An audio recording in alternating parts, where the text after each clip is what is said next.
बच्चों, आप लोग पद के प्रकार पढ़ रहे थे संस्कृत में।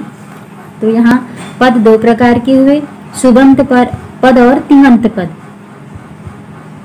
सुबंत पद उनको कहते हैं जिनके आगे सु प्रत्यय लगाया जाता है, और तिङंत पद वे पद हैं जिनके आगे तिङ प्रत्यय लगाया जाता है।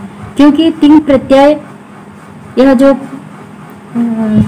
प्रत्यय है तिङ प्रत्यय यानी तिङंत पद लिखा हुआ है यहाँ पे, इसका आपके सिलेबस में एक अलग से लेसन है। अभी इस लेसन में हम सुबंत पद के बारे में ही पढ़ेंगे, यानी शब्द रूपम जो जिससे बनता है। ये सुबंत पद 21 प्रकार के होते हैं। आप लोगों ने तालिका में समझ लिया था।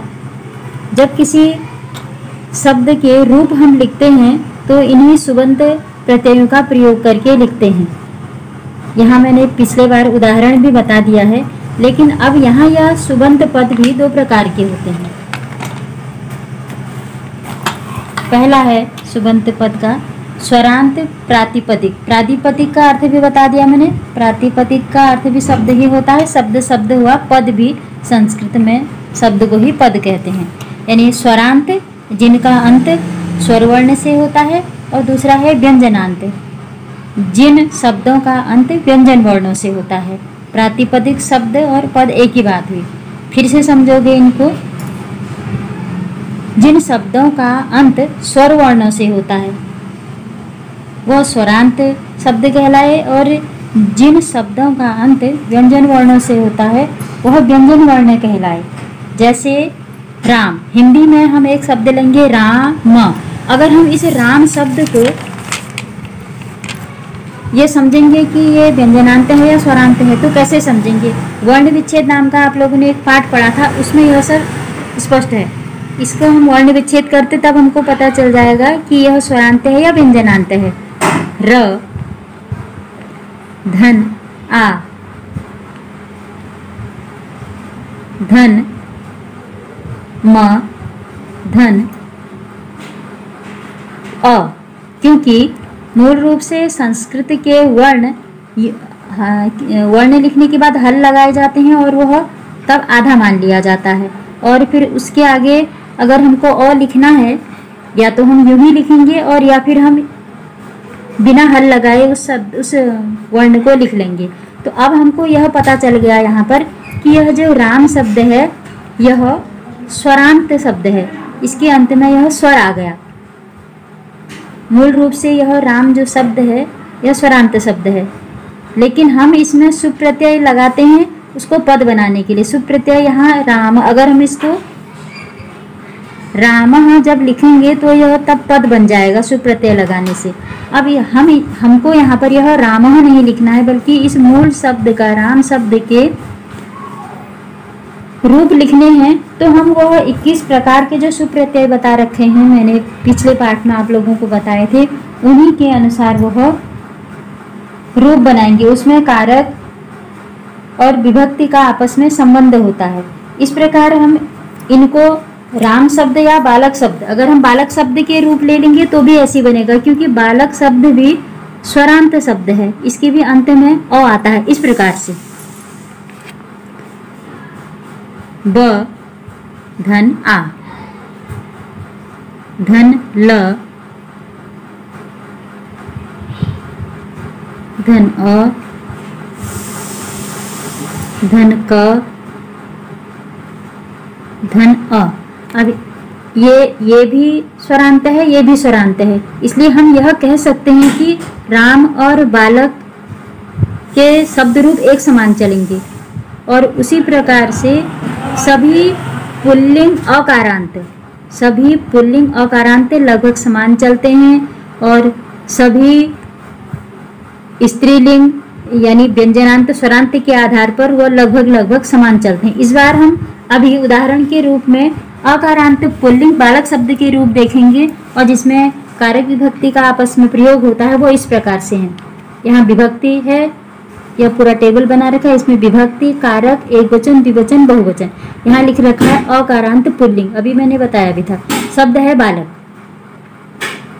अब यहाँ हम इसको सुप्रत्यय लगा करके इस शब्द के रूप इस प्रकार बनाएंगे, क्योंकि 21 प्रत्यय होते हैं। सो आप लोगों को मैंने पहले बताया है।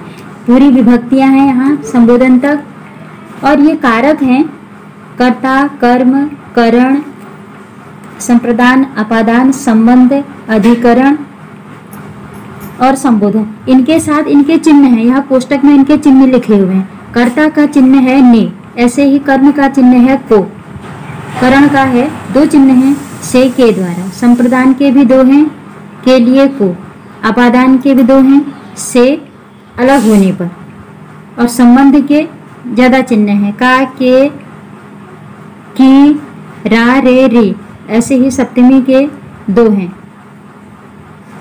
मैं पर, संबोधन के भी 1, 2, 3, हे, वो, अरे। इन सब में से वाक्य निर्माण में कोई हम एक लगा लेंगे या शब्द रूप लिखने में हम एक चिन्ह का प्रयोग कर लेंगे। एक वचन और द्विवचन में क्रमवार ऐसे बालकः, एक बालक ने, यहाँ यह जो कर्ता का चिन्ह है यह साथ में आ गया है।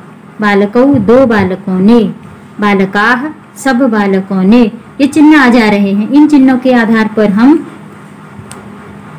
स्पष्ट कर देते हैं कि रूप कैसे बनेंगे। अगर हम यहाँ एक बालक के लिए है बालकः धावति, बालक दौड़ता है, क्योंकि धावति जो शब्द हम इधर बोलेंगे वो धातु रूप है, उसको हम अलग से दूसरे 3 प्रत्यय में पढ़ेंगे। तो यहाँ अभी हमारा यह शब्द रूप चल रहा है। अगर हम इसको एक वाक्य में पढ़ेंगे तो बालकः धावति, तो द्विवचन में है, यहाँ बालकौ धावतः, 2 बालक दौड़ते हैं, खुद ही आ जाएगा, क्योंकि अलग से उसके लिए एकः बालकः धावति ऐसा नहीं कहना पड़ेगा। ऐसे यहाँ पर 2 बालकौ धावतः ऐसा नहीं बोलना पड़ेगा, क्योंकि जहाँ हम यहाँ बालकौ शब्द लिखेंगे तो ऑटोमेटिकली ही इसका मतलब 2 बालक होता है। जब इसका मतलब 1 बालक होता है, इसका मतलब 2 बालक होता है, तो इसका मतलब बालकाः धावन्ति, सब बालक दौड़ते हैं। ऐसे ही बालकः धावति, 1 बालक दौड़ता है। बालकौ धावतः, तो 2 बालक दौड़ते हैं। ऐसे ही इसी प्रकार से आगे है बालकम, बालकौ बालकान। फिर इनके लिए कोष्टक में इनके चिन्हों के आधार पर जो सही बैठता है वो हमको लिखना है। बालकेन, बालकाभ्याम, बालकई, तृतीय विभक्ति के हैं। फिर चतुर्थी के हैं बालकाय, बालकाभ्याम, बालकेभ्यः। पंचमी है अपादान कारक में बालकात, बालकाभ्याम, बालकेभ्यम, बालकेभ्यः। षष्ठी के यानी संबंध कारक के बालकस्य, बालकयोः, बालकानां। सप्तमी के हैं अधिकरण कारक के बालके, बालकयोः, बालकेषु। फिर संबोधन के हैं हे बालकः। संबोधन के लिए हम प्रथमा विभक्ति के एक वचन, द्विवचन, बहुवचन के रूपों को ले लेंगे और इसमें से हम एक चिन्ह को ही प्रयोग कर लेंगे, या हे कर सकते हैं, या भो कर सकते हैं, या अरे कह सकते हैं। ऐसे इस प्रकार से वो बालकः, वो बालकौ, वो बालका, और यह संबोधन में आ गया। इस प्रकार से हम सभी अकारांत पुल्लिंग शब्दों के रूप बना सकते हैं।